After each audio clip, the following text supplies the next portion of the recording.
जी हमरा भीड़िए पड़ाका छोड़ब ना, दूर जाके पड़ाका छोड़नी।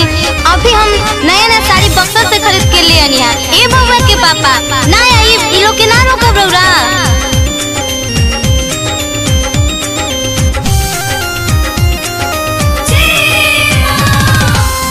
रही मंगैले पियरी बक्सर से सूती, पर गोहिल बहमावा के हमरे पर लूती।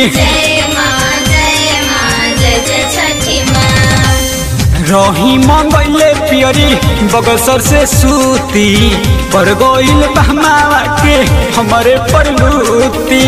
यही जाके लइकन कितना बाड़ी आबाटी, यही जाके लइकन कितना बाड़े आबाटी।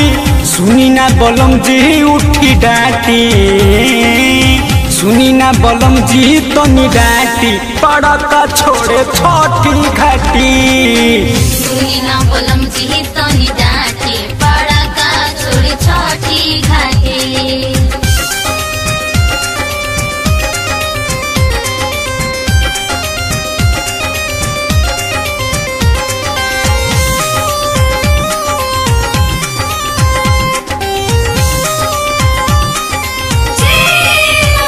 छठी माई के ध्यान हम धैले रही, पहिला बाहर बरत हम उठैले रही।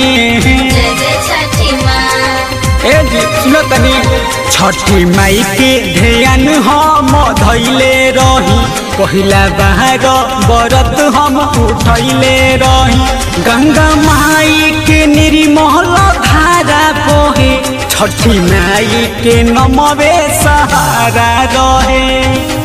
तीरे असमनीय से दीपक गइल बूझी, तीरे असमनीय से दीपक गइल बूझी।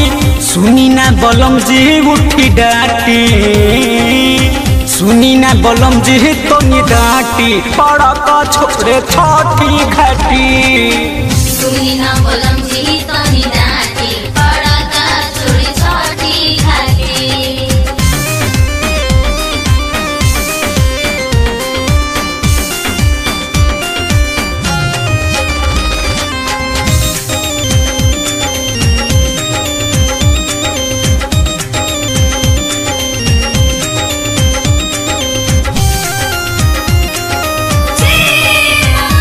हम असरा लगैनी छठी माई के जी, हमार गोदी भर जाई जाई के जी।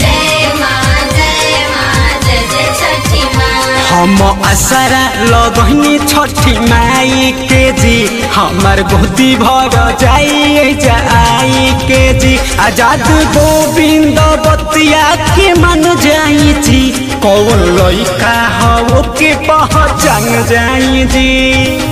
चंदन सैया लागे बरत आज टूटी, चंदन सैया लागे बरत आज टूटी। सुनी ना बलम जी उठी डाटी, सुनी ना बलम जी तनी डाटी, पड़ाका छोड़े छोटी घाटी। सुनी ना बलम जी तनी डाटी, पड़ाका छोड़े छोटी घाटी।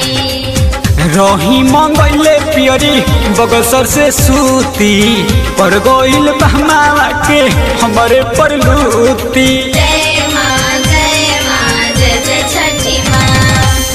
रही मंगैले पियरी बक्सर से सूती, पर गोइल बहमावा के हमरे पर लूती। यही जाके लइकन कितना बाड़ी आबाटी, यही जाके लइकन कितना बाड़े आबाटी। सुनी ना बलम जी उठी डाटी, सुनी ना बलम जी तनी डाटी, पड़ाका छोड़े छोटी घाटी। सुनी ना बलम